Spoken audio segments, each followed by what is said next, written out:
नमस्कार दोस्तों, आज हम देखेंगे राजनीति विज्ञान के एक महत्वपूर्ण विचारक सिसरो के बारे में। तो आइए देखते हैं उनकी लाइफ हिस्ट्री। मध्य युग के राजनीतिक चिंतन पर सबसे अधिक प्रभाव डालने वाला रोमन विचारक सिसरो का जन्म ईसा पूर्व 106 में रोम में हुआ था। सिसरो सफल गद्य लेखक, ख्याति प्राप्त वक्ता एवं वकील भी था। सिसरो को ईसा पूर्व 80 के लगभग उसे यूनान जाकर 3 वर्ष तक एथेंस में निवास करने का अवसर प्राप्त हुआ। यहीं पर सिसरो ने दर्शनशास्त्र और भाषण कला का समुचित अध्ययन किया। 3 वर्ष बाद रोम लौटकर राजनीति जीवन में वह पुनः सक्रिय हो गया। सिसरो कुछ समय तक सिलिसिया का गवर्नर भी रहा। सीजर के पतन के बाद मार्क एंटनी सिसरो की आलोचना का शिकार हुआ। मार्क एंटनी में सीजर जैसी शालीनता का अभाव था, अतः सिसरो को अपने प्राणों से हाथ धोना पड़ा। ईसा पूर्व 43 में उस पर अभियोग लगाकर प्राणदंड दिया गया। जब अपने प्राण बचाकर वह भाग रहा था तो मार्ग में एंटनी के आदेश से उसका वध किया गया और साथ ही उन हाथों को काट डाला गया जिन्होंने एंटनी के खिलाफ लेख लिखे थे। आइए देखते हैं सिसरो की कौन कौन सी रचनाएं हैं। सिसरो न केवल एक ओजस्वी वक्ता था अपितु एक महान लेखक भी था। अभी तक उसकी 4 रचनाएं उपलब्ध हैं। नंबर 1 है डी रिपब्लिका। यह सिसरो का सर्वाधिक महत्वपूर्ण ग्रंथ है। इसकी रचना 54 ईसा पूर्व से 62 ईसा पूर्व के बीच में हुई थी। डी रिपब्लिका से मिलता जुलता एक ग्रंथ है जिसका नाम है रिपब्लिक, जो कि प्लेटो द्वारा रचित है, तो आप लोग कंफ्यूज मत होइएगा। सेकंड नंबर है डी लिगिबस। इस ग्रंथ में मनुष्य मुख्य रूप से कानून की विवेचना की गई है, यानी इसमें कानून के बारे में बताया गया है। थर्ड नंबर है डी ऑफिसिस। ईसा पूर्व 44 में इस ग्रंथ का लेखन कार्य संपन्न हुआ। चौथा नंबर है लॉज। तो आइए देखते हैं सिसरो के कौन कौन से महत्वपूर्ण राजनीतिक विचार हैं। सिसरो अपने युग का शिशु था। उसका समस्त राजनीतिक चिंतन समकालीन रोमन राजनीतिक जीवन से संबंधित था। सिसरो के प्रमुख राजनीतिक विचार निम्नलिखित हैं। राज्य संबंधी विचार, राज्य की उत्पत्ति, समाज तथा राज्य, शासन या सरकार, मिश्रित शासन, न्याय संबंधी विचार हैं, दासता संबंधी विचार, कानून संबंधी विचार, मानव की प्राकृतिक क्षमता का विचार। तो आइए देखते हैं पहला राज्य संबंधी विचार।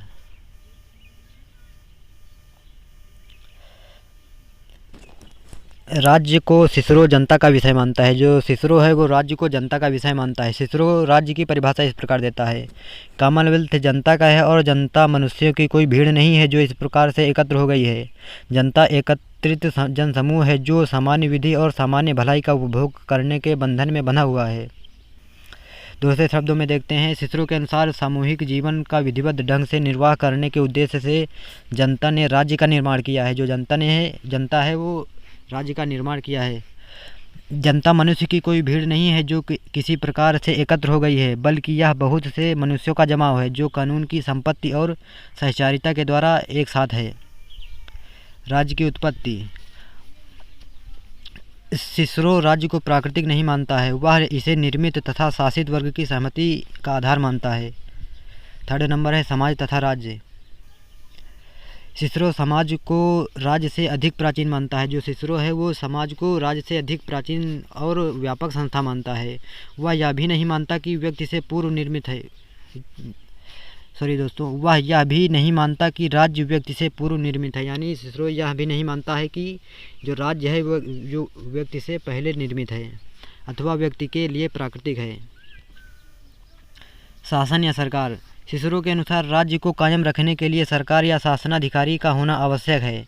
सिसरो के अनुसार सरकार के विभिन्न रूप हो सकते हैं। सरकार एक व्यक्ति या कुछ चुने हुए व्यक्तियों या पूरी जनता के हाथों में हो सकती है।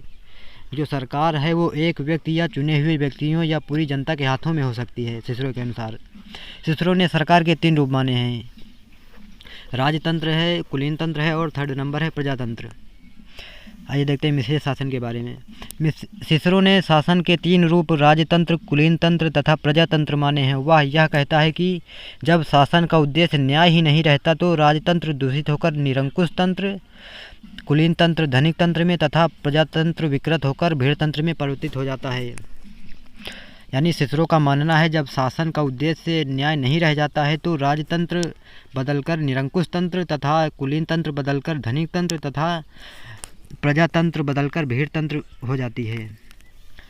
न्याय संबंधी विचार।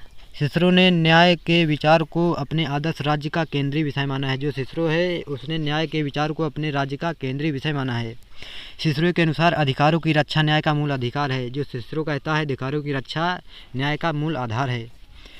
न्याय व्यक्तियों के अधिकारों की रक्षा करता है। जो न्याय है वो व्यक्तियों के अधिकारों की रक्षा करता है और उन्हें कर्तव्य पालन का आदेश देता है।